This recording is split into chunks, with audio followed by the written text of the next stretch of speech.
Chegou no Brasil a nova rede social que luta contra as Big Techs, protegendo a liberdade de expressão e cancelando a cultura de cancelamento. Porque pensar mais nunca é demais. Chegou a plataforma do pensamento independente, da tecnologia de ponta. Chega de vender seus dados pessoais. Chega de censura. Chega de não ser livre. Chega. Chegou o Getter. Chegou a hora de dizer o que você pensa do jeito que você quer. Baixe o app. Hoje temos mais uma entrevista por aqui. Falamos com o deputado Ottoni de Paula, eleito pelo Rio de Janeiro, também candidato à reeleição. Tudo bem, deputado? Seja bem-vindo. Tudo bem, querida Andréia. Que prazer poder estar aqui com vocês mais uma vez. E é uma honra poder falar com os nossos amigos que estão nos acompanhando nesse momento no Jornal Cidade Online. Prazer é todo nosso. Deputado, gostaria de começar perguntando como é que o senhor está acompanhando, como é que o senhor está vendo o clima das eleições de 2022, faltando poucos dias. Andréia, eu estou nas ruas, não é? Estou nas ruas porque quem quer voto tem que ir para as ruas. E eu vou dizer uma coisa aqui a você. Nós estamos diante de um grande desafio. É a eleição mais polarizada da história do Brasil. Ninguém arvore para si de que haverá um voto de lavada, e eu não vejo isso. O que eu vejo é que nós teremos realmente uma eleição muito competitiva. Teremos uma eleição aonde nós sairemos vencedores, eu não tenho dúvida disso. Porém, as nossas pesquisas que nós temos, que o governo tem, não dão conta de que nós teríamos hoje, nesse momento, condições de vencermos no primeiro turno. Não é essa a realidade que nós temos, não dessas pesquisas infladas pró-Lula, mas das pesquisas que nós, enquanto base aliada, temos e temos acesso, não é? Já estamos na frente, graças a Deus. Talvez alguém pergunte, mas em algum momento nós já tivemos atrás? Sim, tivemos atrás, alguns meses atrás, naqueles momentos em que a questão econômica, abalada pela economia, estava afligindo muito a população brasileira. É claro que não conseguimos resolver tudo, mas o Brasil já entrou nos trilhos, não é? Com a volta do crescimento dos empregos formais, com a estabilização da nossa economia e, principalmente agora, com o controle do preço dos combustíveis. E, obviamente, com o auxílio emergencial chegando na ponta, isso tudo facilitou com que o povo entendesse de que o governo está sendo conduzido com seriedade e com muito equilíbrio também. Então, a minha expectativa é que nós teremos, sim, uma eleição muito polarizada, uma eleição muito competitiva, mas com a certeza de que nós vamos ganhar. Eu até falei para o presidente Bolsonaro, quando eu estava com ele essa semana retrasada. Falei, presidente, segundo turno, se tiver segundo turno, porque eu ainda acredito que possa haver uma onda agora nessa reta final.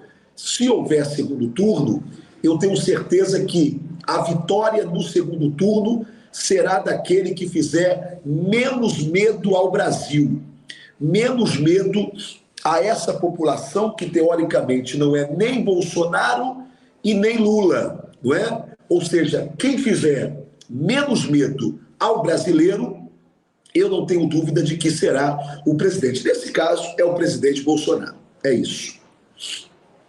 Correto. Bem, o senhor teve a sua conta salário bloqueada, teve as suas redes sociais bloqueadas por opinião e ficou conhecido pela coragem de enfrentar o sistema. Agora o senhor está tentando a reeleição e nós gostaríamos de saber quais são os desafios de se fazer uma campanha em tempos de redes sociais sem redes sociais.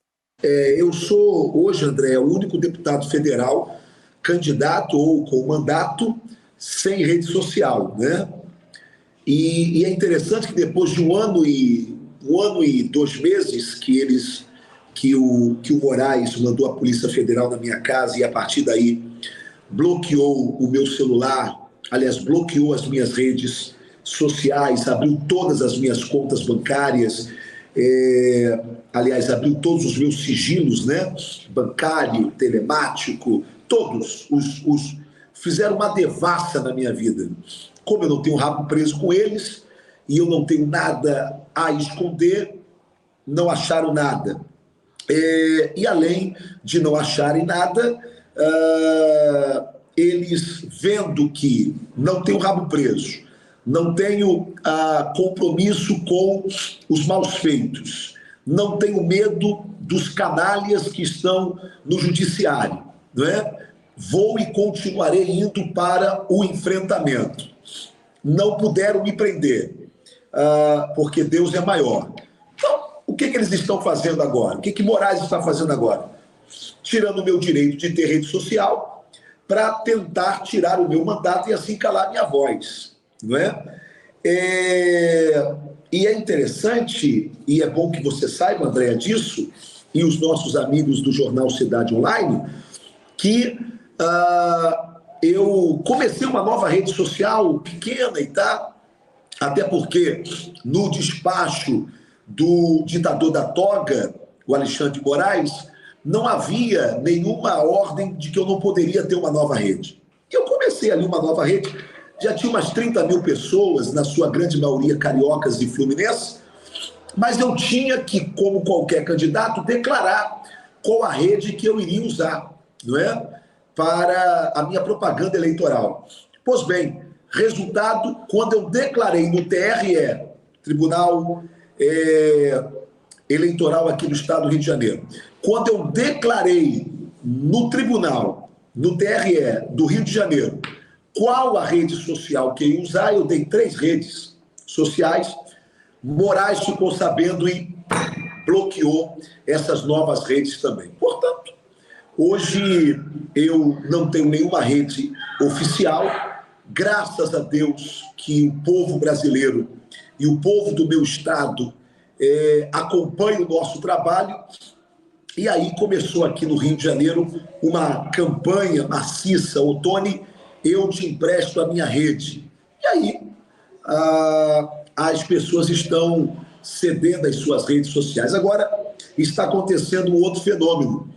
Quando a pessoa publica um vídeo do Ottoni, é impressionante. O Facebook vai e dá uma advertência. Quando uma pessoa vai procurar alguma coisa do Ottoni, o Facebook pergunta: você tem certeza que você quer assistir esse conteúdo? Não é? E eu já tenho dezenas de amigos que, ao publicar uma fala do Ottoni, uma fala nossa, teve uma sanção de 90 dias, ou então a sua rede social parou de crescer.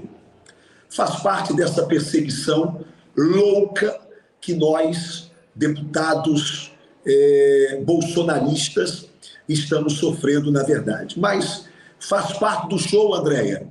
Vamos para cima, não há o que temer. Lá na igreja que eu frequento tem um hino que a gente canta, chamado da harpa cristã. E ele diz assim: na batalha contra o mal, ser valente.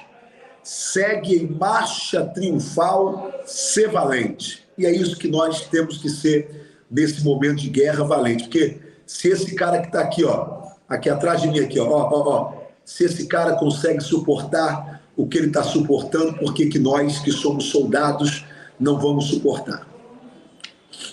Sim, bem, o senhor tocou aí no assunto do Rio de Janeiro, e eu gostaria de saber como é que está o cenário político por aí, essa questão do governador, né? Temos Cláudio Castro e também o Marcelo Freixo. No Senado, a disputa está entre o Molon, Romário e Daniel Silveira. Como é que o senhor está acompanhando esse cenário político do Rio?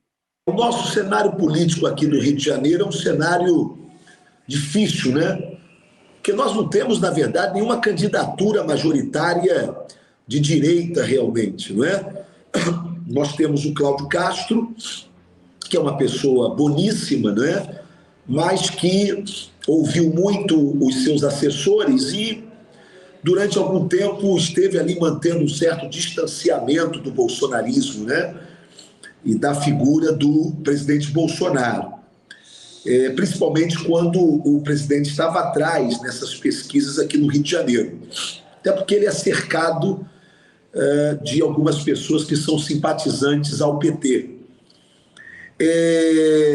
Mas aí agora, não é que o presidente já se estabilizou e passou à frente, aqui no Rio nós já estamos na frente, o governador se aproximou mais, está no partido do nosso presidente. O governador é um homem cristão, é um homem conservador, e nós estamos hipotecando o apoio a ele, até porque a outra opção ela é intragável, né? Ninguém quer Freixo no governo. Então, vamos com o Cláudio Castro, né? Apesar de que nós, bolsonaristas, queríamos senti-lo mais defensor do nosso presidente, né? Sobre o Senado, a situação é muito complicada, porque, apesar do amigo Daniel Silveira estar mantendo a sua candidatura, certo é, Andréia, que Daniel está inelegível, né? Essa é a realidade. E eu estou até evitando falar isso porque as pessoas não estão entendendo isso, né? Daniel, ele vai manter a candidatura dele, você vai teclar 142, nós vamos votar no Daniel, mas dificilmente esses votos vão ser computados. Por quê? Porque ele está inelegível.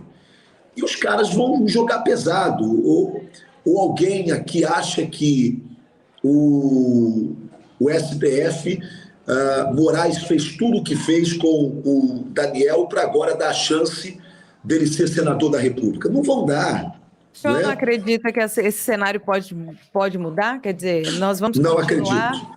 Nós não vamos acredito. Continuar do jeito que estamos, então? O Brasil desse jeito? Não. Tá. Olha só, eu pensei que você estivesse perguntando sobre o cenário do Daniel. Esse cenário, especificamente do meu amigo Daniel, eu não acredito que mude, tá? Eu não acredito que mude. O cenário nacional que nós estamos vendo dessa ditadura da toga, aí já é uma outra questão que eu já vou te responder já. Você me permita apenas concluir essa questão do Senado. Então, tirando o Daniel, nós temos aqui a candidatura da Clarissa, que se aproximou há algum tempo agora do nosso presidente, nunca foi bolsonarista também, mas resolveu se aproximar e fez uma aproximação do presidente agora. E temos o Romário, que é do partido do presidente, né? Que muita gente tem críticas a ele, mas hoje o Romário é a única chance que nós temos no Rio de Janeiro de não permitirmos nenhum senador esquerdista assumir o Senado Federal. Então, eu resolvi ser pragmático, Andréia, e eu sei que eu falando isso aqui, eu até desagrado alguns bolsonaristas amigos, mas eu resolvi ser pragmático. Eu não posso deixar a esquerda chegar no governo e chegar no Senado. portanto, cheguei ao momento que eu não voto em quem eu quero. Eu voto, talvez, no menos pior, não é? Naquilo que vai impedir da esquerda chegar. O partido do presidente tem 2 candidatos com chances de não deixar o Freixo ser governador, que é o Cláudio Castro, e não deixar o Molon ser senador, que é o Romário. Tá certo? Ah, mas eu acho o Cláudio feio. Ah, mas eu acho o Romário nada a ver. Tudo bem, eu também concordo. Mas nesse momento, qual é a nossa prioridade? A nossa prioridade é não deixar que a esquerda chegue no Senado ou no governo. Então, o nosso voto precisa ser um voto pragmático, não é? Se eu tivesse certeza de que o Daniel conseguiria chegar, não é? É óbvio que eu estaria caminhando lá. Mas, como eu sei que não tem como, gente, eu preciso ser responsável aqui com vocês. E eu sei que vai ter um montão de gente reclamando. Mas eu preciso ser responsável. Não tem como. Vai votar e o voto vai ser anulado. É isso. Deixa eu te fazer uma provocação, então. Uma provocação saudável. O senhor disse que não tem como mudar, né? Eu te perguntei sobre mudar o cenário, por quê? Porque a gente sabe como é que foi, como é que nós chegamos a esse resultado em relação ao Daniel. Não foi legal. Então, se o cenário no Brasil muda, tudo isso é revertido. Ou seja, se não vai mudar, então nós vamos continuar nesse cenário de ditadura? Muito bem. Deixa eu só lhe dizer aqui uma coisa.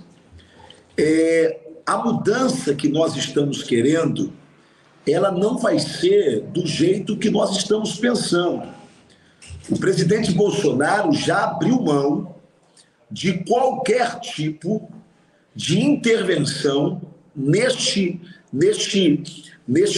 quadro ditatorial que nós estamos sofrendo no Brasil, da ditadura da toga. O presidente Bolsonaro abriu mão de qualquer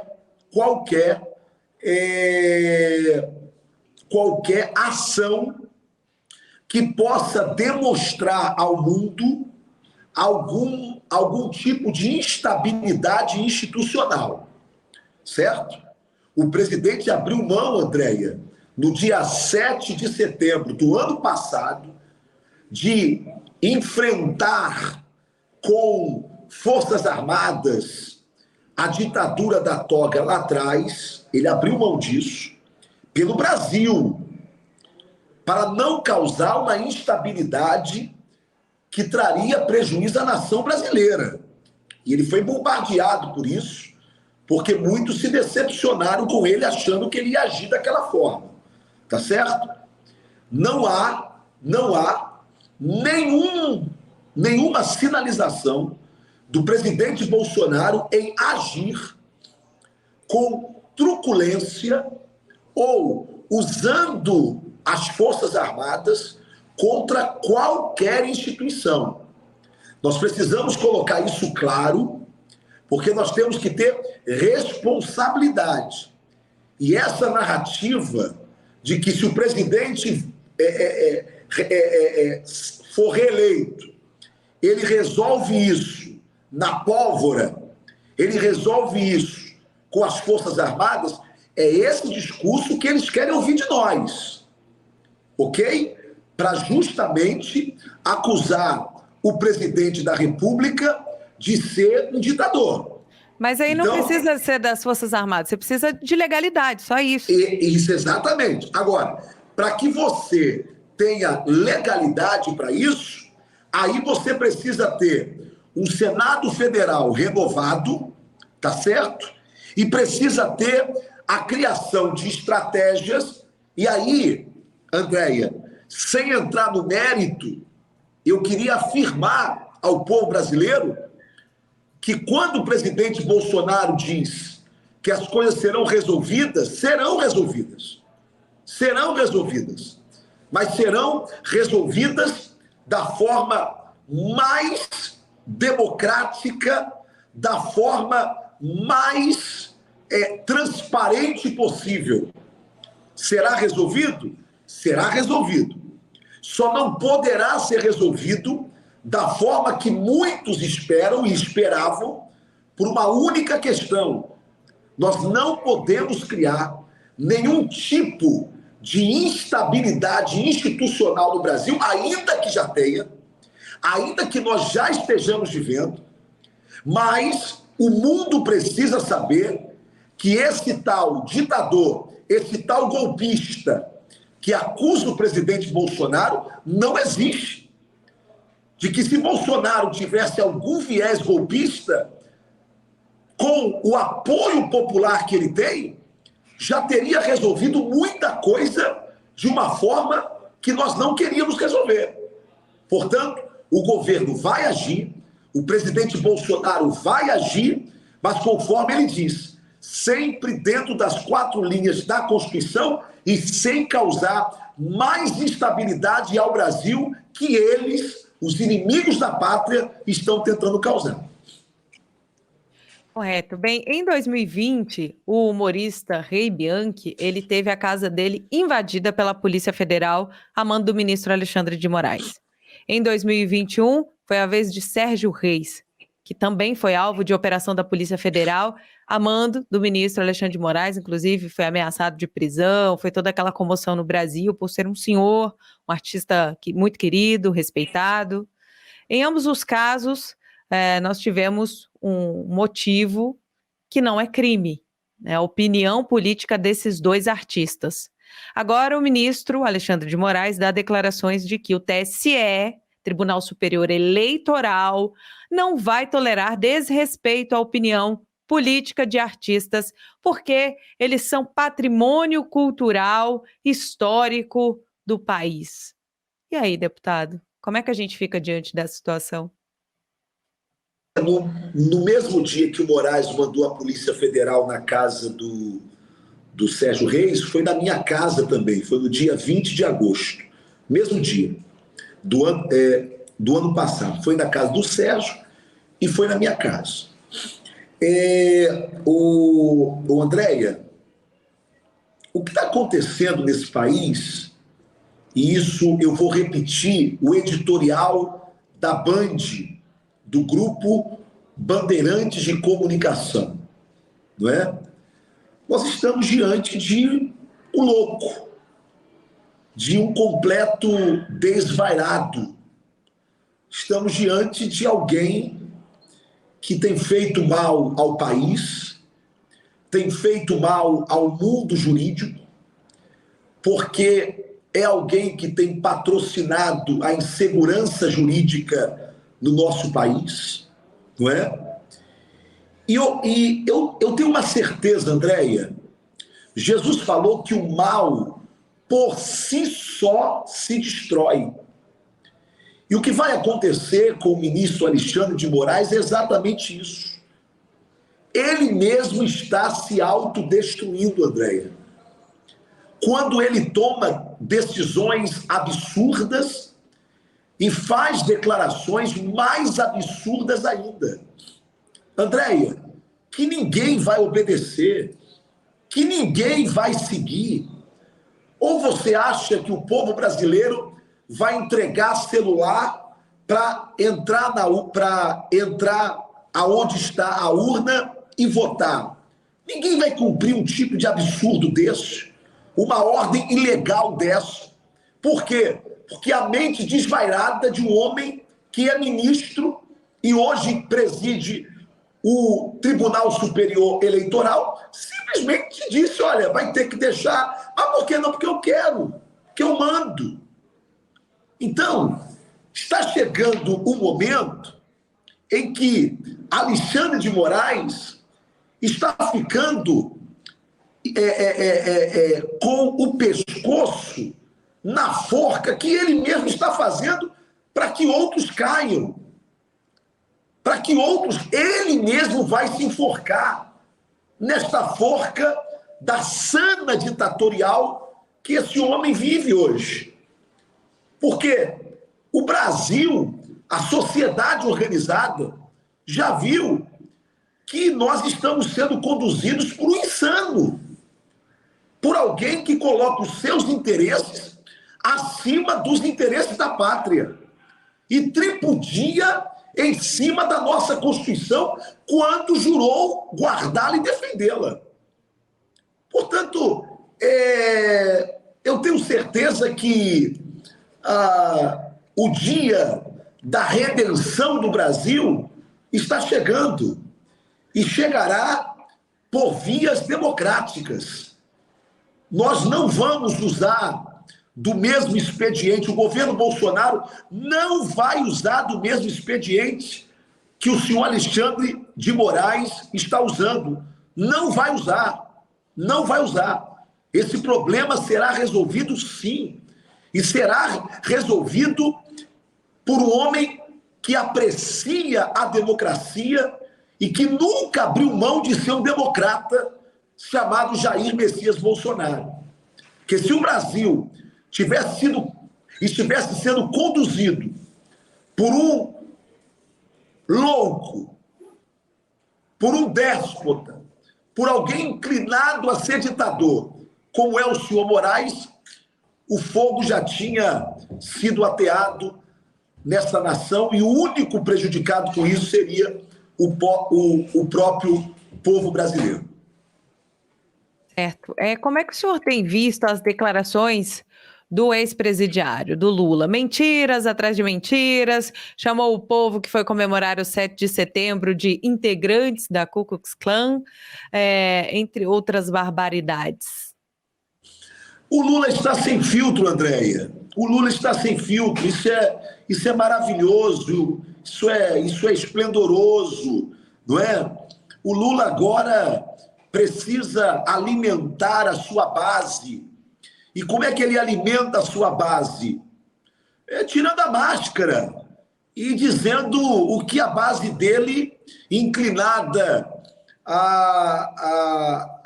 ao espírito ditatorial, essa massa de Lula que aplaude os ditadores amigos de Lula, essa massa precisa ser alimentada, não é? Porque essa massa ela é pró-aborto, então Lula tem que dizer que ele é um abortista. Essa massa que é droga liberada de forma generalizada, então ele defende isso publicamente. Essa massa esquerdista de Lula não aguenta o contraditório, por isso Lula diz claramente que quer regular a mídia. Portanto, Lula está alimentando a sua base, não é? E isso é bom para a gente, porque, na verdade, vota em Lula quem quiser votar, porque não vai dar nem para dizer que Lula me enganou, não é? Não vai dar nem para... Veja agora o que o Ortega, o ditador da Nicarágua, amigo de Lula, veja o que ele fez agora com a grande mídia, não é? Esse golpe que ele deu na CNN, lá na Nicarágua. E a pergunta e aí? Ninguém vai associar Ortega a Lula? Ninguém vai associar Ortega a Lula? Qual foi a declaração de Lula contra essa decisão de Ortega de calar a imprensa? Mas por que Lula não faz nenhum tipo de declaração que condene Ortega nesta ação contra a imprensa livre? É porque ele vai fazer isso aqui no Brasil, Andréia. É porque ele quer fazer isso aqui no Brasil, então ele não pode criticar. O único que criticou é o ditador do Bolsonaro. É o cara que é anti-mídia, é o cara que ataca jornalistas.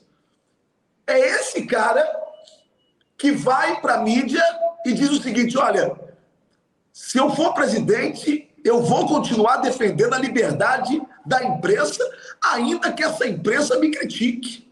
Mas eu prefiro ter uma imprensa que me ataque 24 horas, mas é livre, do que uma imprensa sem liberdade de opinião. Isso não foi o Lula. o político deles, a quem eles apoiam, que deu uma declaração dessa? Foi o amigo do Ortega. O amigo do Ortega, na verdade, é que se cala. O amigo do Ortega, que, na verdade, não diz nada. Por quê? Porque é o próximo passo dele, é regulamentar a mídia aqui no Brasil. Agora, Andréia, deixa eu só dizer aqui uma coisa, para quem ainda está iludido, e aí dizendo, esse negócio de comunismo, isso é bobeira, Lula foi presidente, Dilma foi presidente, e nunca nós tivemos esse negócio de comunismo no Brasil e tal. Deixa eu só dizer aqui uma coisa. Aquele vídeo de Lula, quando era sindicalista, dizendo que ele não acreditava que nos próximos anos eles conseguiriam implementar o socialismo nos moldes cubanos ou nos moldes soviéticos aqui no Brasil, e que, na opinião dele, seria 30 anos mais à frente. Eu quero só lembrar que os 30 anos que Lula disse é o que nós estamos vivendo agora. E qual é a diferença quando Lula foi presidente para agora, para esse momento? É que, na verdade, naquela época, o PT ainda não tinha aparelhado a cultura como já está, a mídia como já está e a justiça como já está. Portanto, nós estamos no exato momento, no momento do amadurecimento negativo da nação ter um governo ditatorial e incorporar a inclinação ditatorial socialista no Brasil. Por quê? O que um governo precisa para isso?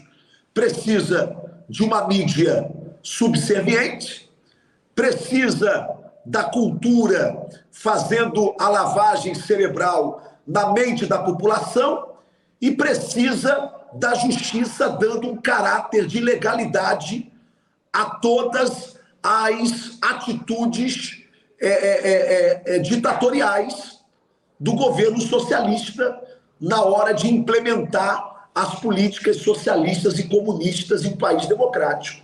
Então, o quadro que Lula encontrou há alguns anos atrás não é o quadro que nós estamos vivendo hoje. O STF é deles. É deles. Eles tomaram a Suprema Corte. Eles tomaram o STJ. Eles tomaram a Justiça e a prova disso, não é? E um gesto vale mais que 1000 palavras, Andréia, é o tapinha na cara que Lula deu no Alexandre de Moraes, quando ele foi assumir o TSE. É o tapinha na cara que Lula deu no ministro Benedito, desembargador Benedito, não é? Que foi indicado por ele ao STJ, né? Que foi indicado por ele ao STJ e que foi o ministro que impediu que o presidente Bolsonaro usasse as imagens do dia 7 de setembro, não é? Foi lá como um fã de Lula, não é?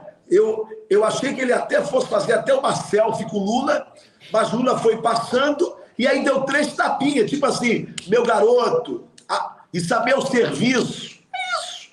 Então, ele foi citado em negociações da OAS também, né, esse ministro? Sim.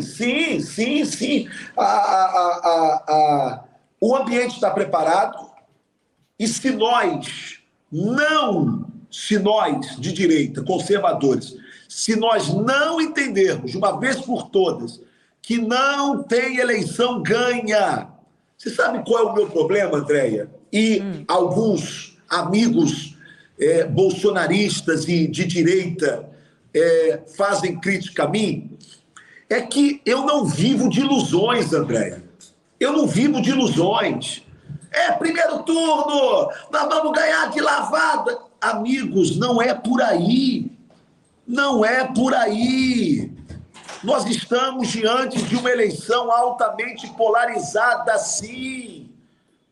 Nós estamos diante de um risco de fraude, sim. Não vamos pensar que nós temos a maioria do povo brasileiro e esmagadoramente. Não é assim. Nós temos pesquisas. O governo tem pesquisas. Temos que ganhar voto. Voto. Temos que convencer gente da nossa família. Temos que convencer amigos. Essa história de que já ganhou é tudo que a esquerda quer. Vamos baixar a bola. E vamos entender o seguinte: quando o larápio do Lula estava preso, Sérgio Moro em alta, Lava Jato em alta, esse cara dentro da cadeia conseguiu colocar um poste no segundo turno da eleição. Imagine agora com o STF dando uma limpezinha nele, fazendo com que ele até crie uma narrativa mentirosa para o povo brasileiro de que ele foi inocentado pela Suprema Corte. Não foi, mas alguns acreditam, não é? E aí, com Sérgio Moro em baixa, com a Lava Jato falida, e aí? Agora não é um poste, é ele mesmo. Então, às vezes, a gente subestima o mal. E aí é que está o pecado, Andréia. O apóstolo São Paulo diz: eu não desprezo os ardis de Satanás. Ou seja, eu não desprezo a capacidade que o diabo tem de ser diabo. Nós não podemos também cometer o erro de achar: não, Lula já era. Não é assim, minha gente. Outro alerta que eu quero fazer. Com o advento da internet, a internet ela nos colocou dentro de uma bolha, aonde nós só conseguimos ver o que a gente quer ver, só conseguimos interagir com quem a gente quer interagir, porque a rede social não quer nos perder. Então ela vai nos colocando em bolhas, ok? Então, é normal. Aonde que eu vou só dá Bolsonaro? Claro! Os nossos amigos, na sua maioria, são bolsonaristas. Lá do outro lado, eles falam a mesma coisa. Aonde que eu vou só dá Lula. Por quê? Porque os amigos deles são Lula. Mas tem uma massa que é a grande maioria da população brasileira que não é nem Lula e não é Bolsonaro. É essa massa que nós temos que convencer.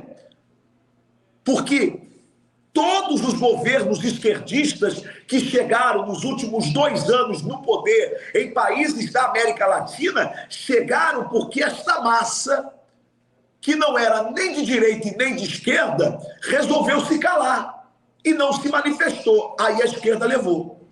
Então, nós temos que convencer a amigos, temos que convencer aos parentes. Você que é pai, você precisa conversar com o seu filho. A juventude tem uma inclinação a essa ilusão da esquerda. Eles conseguem iludir os nossos jovens, até porque eles estão sendo lavados cerebralmente nas escolas e nas faculdades todos os dias. Então a nossa missão não acabou. Temos que convencer que Jair Bolsonaro continua sendo a melhor opção para o Brasil. Eu quero saber o que o senhor acha dessa troca de farpas aí entre o Ciro e o Lula. O Ciro disse que o Lula financia o gabinete do ódio e lidera o fascismo da esquerda. Como é que o senhor tem visto essa briga entre os dois candidatos da esquerda? Eu acho que, apesar de todas as críticas que nós possamos ter ao Ciro Gomes, eu acho que o senso de patriotismo do Ciro está falando mais alto, tá entendendo?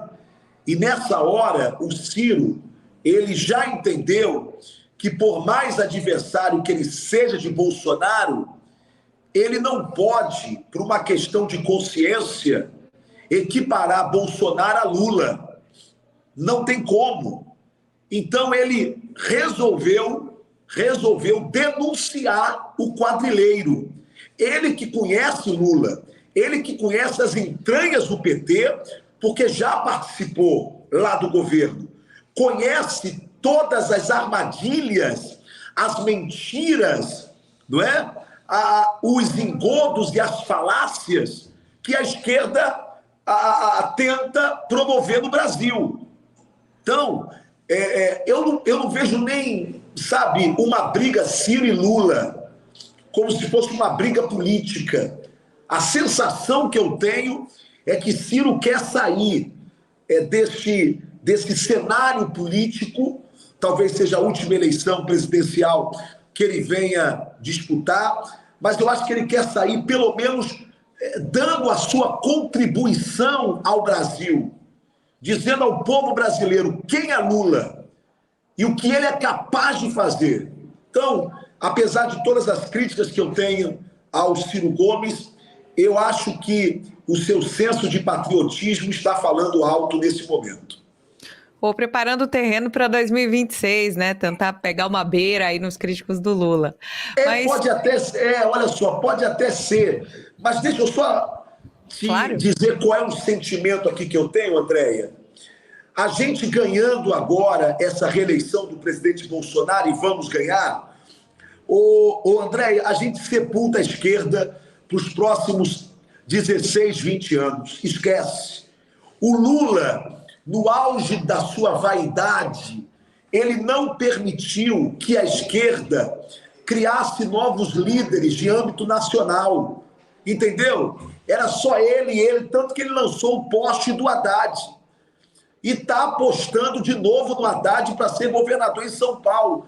Porque Lula só topa apoiar quem ele consegue controlar. Ele se ferrou com a Dilma, que quando ela sentou na cadeira, deu uma banana para ele, porque ela é guerrilheira, tá certo? Mas por que ele não apoiou José Dirceu?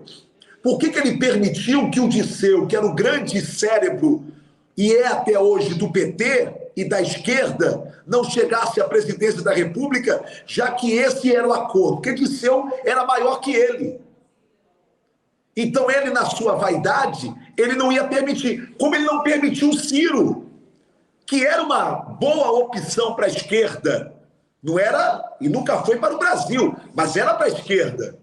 Certo? Então, eu acho que a vez da gente acabar com a esquerda no Brasil, e isso vai se replicar no mundo inteiro, é agora. Se eles tomarem o Brasil, eles tomam o mundo. Se nós não deixarmos eles tomarem o Brasil, escuta, nós vamos reverter esse quadro mundial. Mundial. Portanto, o Brasil passou a ser a única resistência conservadora mundial. É por isso que as eleições do Brasil estão tendo mais atenção do que uma Copa do Mundo. O mundo todo está olhando para as eleições brasileiras. Quem ganhar aqui, ganha o mundo. É isso que a população brasileira precisa compreender. Quem ganhar essas eleições, ganha o mundo. Ganha um protagonismo mundial. Mundial. Se Bolsonaro for reeleito presidente do Brasil e será... É ele que vai influenciar os Estados Unidos na volta de Donald Trump. É ele. É ele. Assim como se Lula ganhasse e não vai ganhar, ele iria influenciar a próxima eleição americana para a turma de Biden. Então, o Brasil ganhou um grande protagonismo e nós precisamos entender que, por isso, essa eleição é a eleição mais histórica da história da nação brasileira. Certo. Bem, vamos falar um pouquinho de pesquisa. A pesquisa Brasmarket aponta Bolsonaro na frente, mais perto do que se vê nas ruas, né? A gente vê nas ruas o Datapovo mostrando uma realidade bem diferente, isso é um fato. A gente vê em qualquer lugar que o presidente vai, ele reunindo muita gente. E se juntar todos os outros candidatos de esquerda, eles não conseguem chegar perto do que o presidente tem reunido. Bem, por outro lado, pesquisas como Datafolha e IPEC, recomendadas pela Globo, elas mostram Lula na liderança. Aliás, elas mostram um resultado bem diferente dessas outras. O próprio Arthur Lira pediu punição para institutos de pesquisa por erro ou desserviço Gostaria de saber a opinião do senhor, visto que nas últimas eleições, 2014, 18, 20, nós tivemos uma divergência muito grande entre o resultado das eleições e o que apontavam as pesquisas. Andréia, esses institutos, eles são criminosos. Eles estão a serviço do mal, a serviço de quem paga mais. É isso. É isso. São mentirosos, estão a serviço da esquerda para uma lavagem cerebral na mente do povo. Eu quero afirmar que nós temos pesquisas, o governo tem pesquisas, esquece. O presidente Bolsonaro já assumiu a dianteira. A única observação que eu faço é que nós não temos números neste momento, de acordo com as nossas pesquisas, para dizer, vamos ganhar no primeiro turno. Você está entendendo, Andréia? Uma coisa é o sentimento. O meu sentimento diz que nós levaremos no primeiro turno, mas é o meu sentimento. Aí eu preciso ver a pesquisa, não essas mentirosas, a nossa, certo? Aí quando eu me debruço nas nossas pesquisas, elas dão conta de que nós vamos ganhar em praticamente todas as capitais do Nordeste, mas ainda estamos perdendo no interior do Nordeste, ok?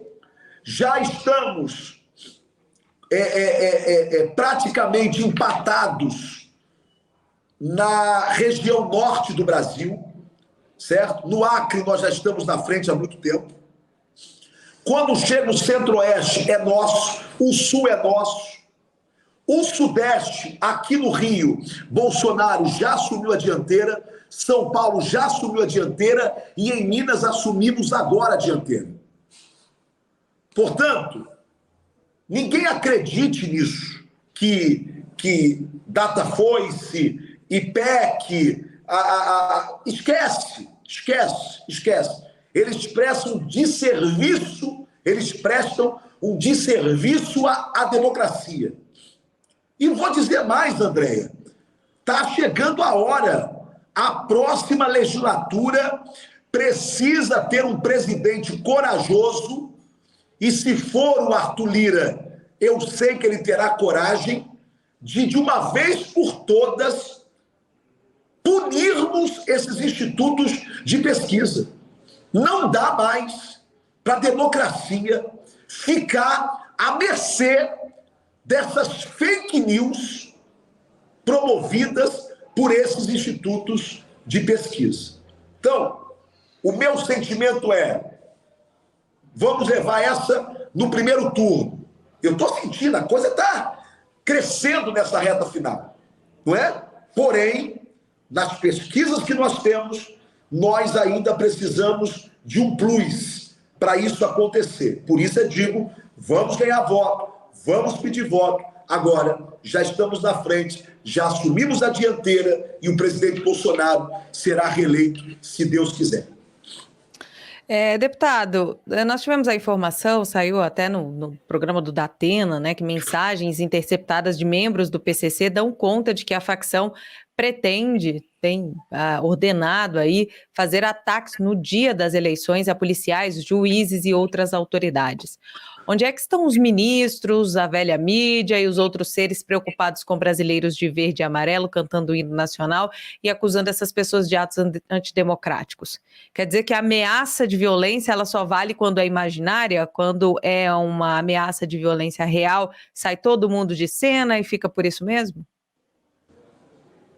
Andréia, é triste a gente perceber que o Brasil está nas mãos de gente tão ou mais perigosa do que os caras que comandam o PCC ou o Comando Vermelho aqui no Rio de Janeiro, ou o ADA, ou qualquer outra facção criminosa. Os criminosos que estão infiltrados na justiça do nosso país, no Congresso Nacional, na mídia, né? Eles são tão ou mais perigosos do que PCC da vida.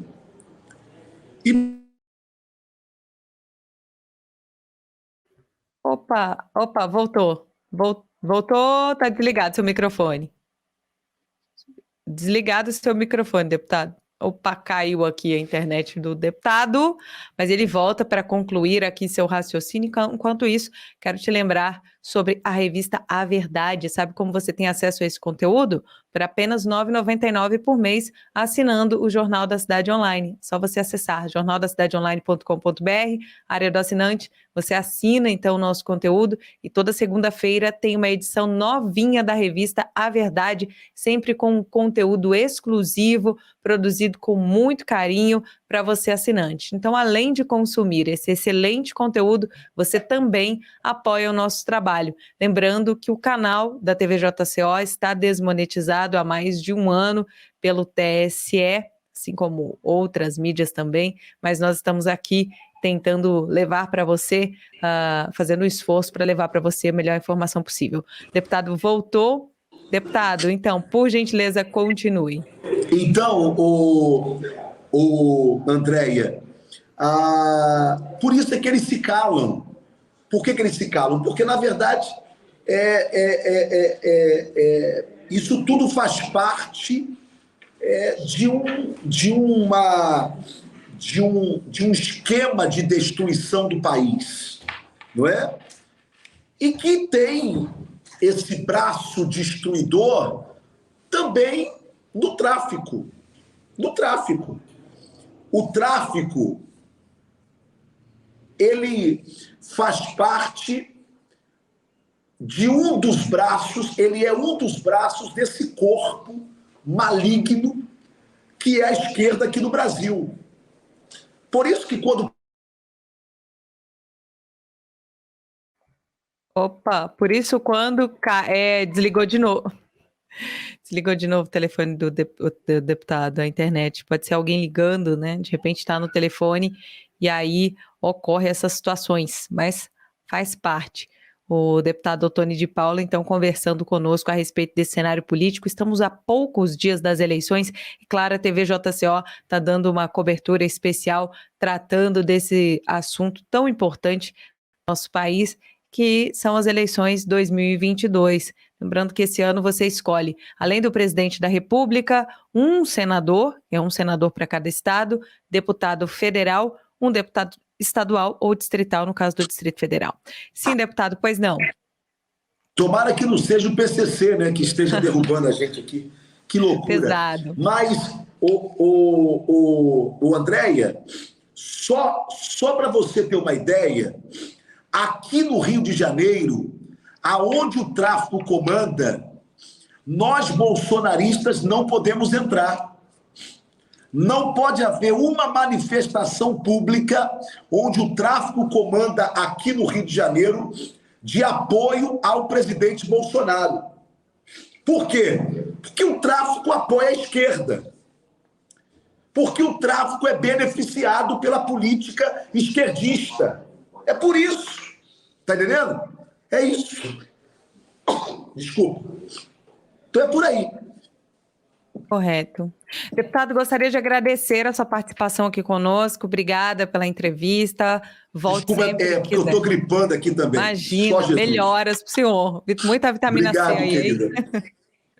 Obrigada. Andréia, eu é que agradeço a vocês, agradeço também a minha amiga Alessandra, agradeço a todos envolvidos no jornal Cidade Online e parabenizo vocês pelo excelente trabalho que vocês estão prestando à democracia do Brasil e a coragem que vocês têm de fazer este enfrentamento nesse momento em que o Brasil precisa de um jornalismo transparente e com seriedade na qualidade que o Cidade Online faz. Então, Deus abençoe vocês, Deus guarde o nosso Brasil e acreditem, nós teremos dias melhores. A reeleição do presidente Bolsonaro é a garantia de que o que nós estamos vivendo até agora e que nos causa espanto, não viveremos mais. E isto será por vias democráticas, se Deus quiser. Um abraço, Deus abençoe a todos. Amém. Obrigada, deputado. Tchau. Bem, para você que nos acompanhou até agora, obrigada também pela sua audiência. Lembre-se de deixar seu like e compartilhar esse conteúdo para que outras pessoas tenham acesso.